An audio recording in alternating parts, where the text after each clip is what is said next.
Vice President Harris made a comment publicly just a few weeks ago where she said, "Let me be clear.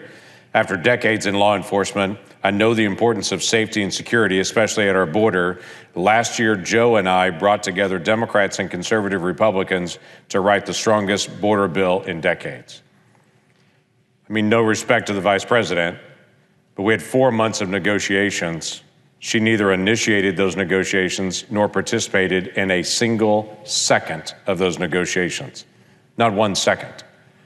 The vice president's staff was never involved in any of the negotiations. For the first 6 weeks of those negotiations, the White House refused to participate at all in the negotiation, either from the president's staff, the president, or the vice president or vice president's staff. So for the first 6 weeks of the 4 months of negotiations, the White House didn't want to discuss it. After 6 weeks, the White House then got involved in the negotiations. So it was 3 senators and the White House to be able to walk through that.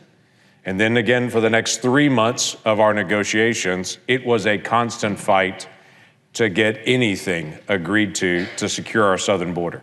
What we came up with and was the final agreement wasn't everything that I wanted, but it was enough to at least begin to make a change at what was happening at our southern border. Only about 3% of the people that actually go through the hearings actually achieve asylum, but you don't find out that until usually 6 or 8 years after you've already been here and have already gone through this long process.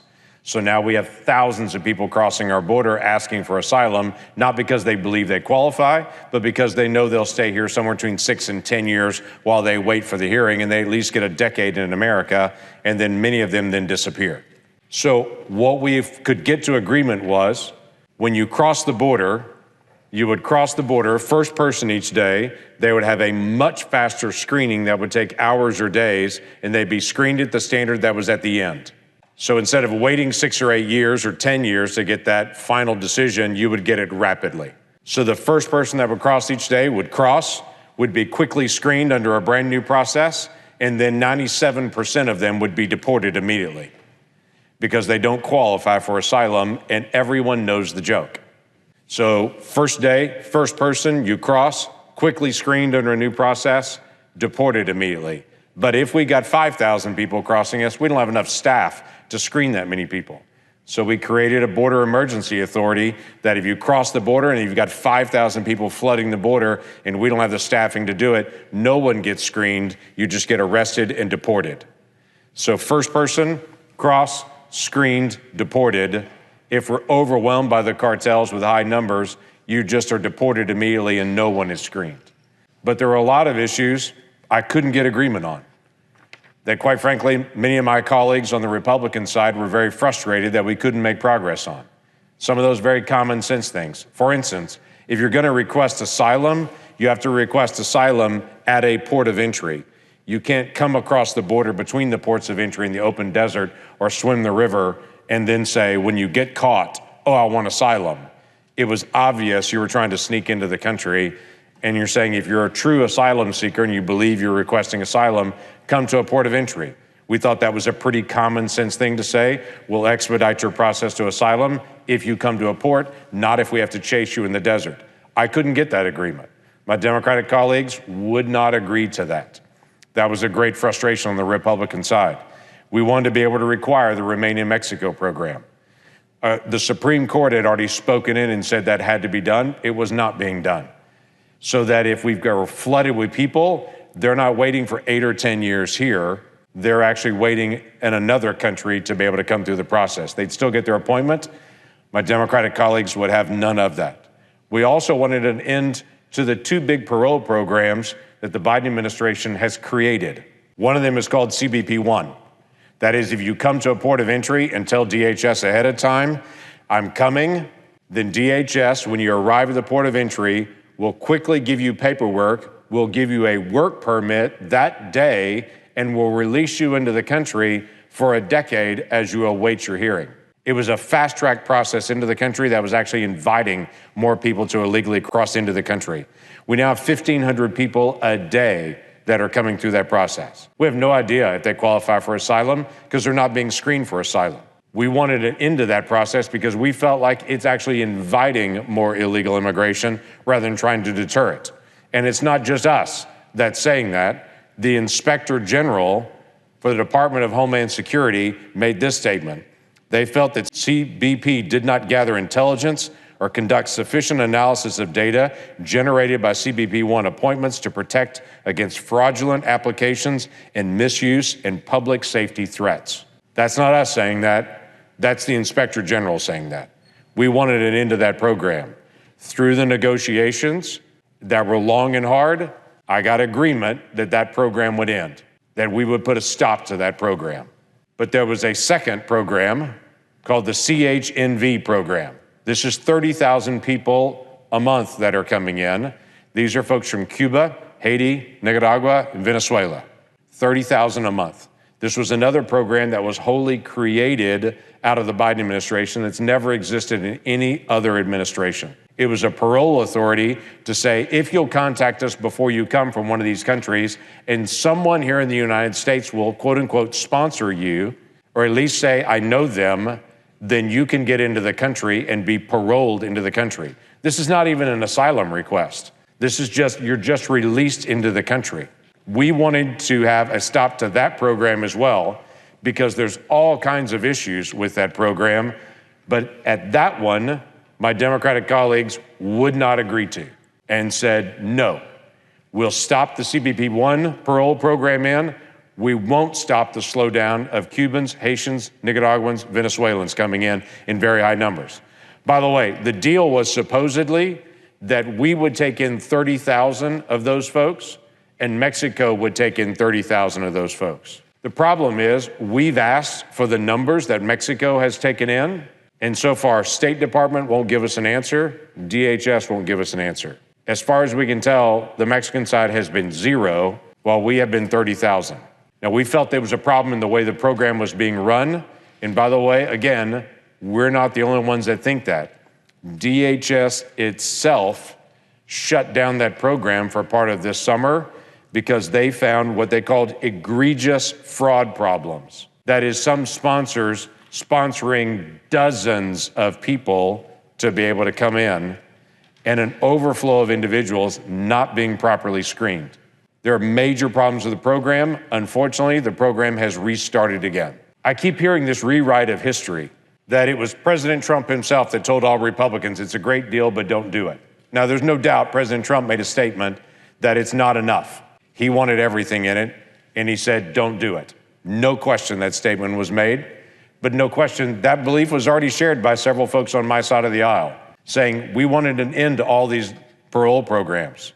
We also want to stop applying between ports of entry, and if you're going to apply only at ports of entry. And several of my colleagues said the House bill, that was H.R. 2, it was that or nothing. They wanted everything or nothing. And suddenly this whole system falls apart. I stood here at this exact same spot, saying to my colleagues on my side of the aisle, we should do as much as we can do. This is as much as we can get right now with a Democrat Senate, with a Democrat White House. Let's do all we can to be able to stop it. Obviously, I didn't win that part of the debate, but I also don't want people rewriting history and what actually occurred in the debate, because there were serious issues that were unresolved in the bill that are still out there. My frustration is all of it is still out there. We still have the same issue with asylum that this bill would have fixed. We still have the same issue between ports of entry that's still unfixed. And we still have not one of those parole programs, both of those parole programs happening. Interestingly enough, in the last couple of months, the numbers at the border have started slowing down. It's been very interesting. I don't know if you noticed, even during the presidential debate that happened earlier this week, ABC News asked Vice President Harris, the numbers in border crossings for illegal immigration was very high during your first 3 years, but they seem to have slowed down the closer we're getting to the election. Why? She actually didn't answer that question at all. She totally skipped it, and ABC News didn't follow up with her, shockingly, to be able to do a follow-up question to say, you didn't answer the initial question, you said everything else but why. Well, I can give you a couple things on that. 2 things have occurred in this past few months. Mexico's had their elections, and we're having ours. And so suddenly Mexico is starting to enforce their border a little better, and this administration's enforcing the border a little better with the authorities they already have. Now, when I say a little better, It's gone from 5,000 people illegally crossing the day to about 3,400 people illegally crossing a day. That number is still 5 times what was crossing during the Obama administration. My request has been the same for President Biden all along. If you won't enforce the border the same way President Trump enforced it, at least enforce it the same way President Obama enforced it. Under President Obama, we had 500,000 people illegally crossing a year. Now we have 2.5 million people illegally crossing in a year. Same law, same exact law, enforced completely different. Why is this an issue? It's not just an issue in our economy. It's not just an issue in our schools. It's not just an issue in crime in our communities. It's also a national security issue.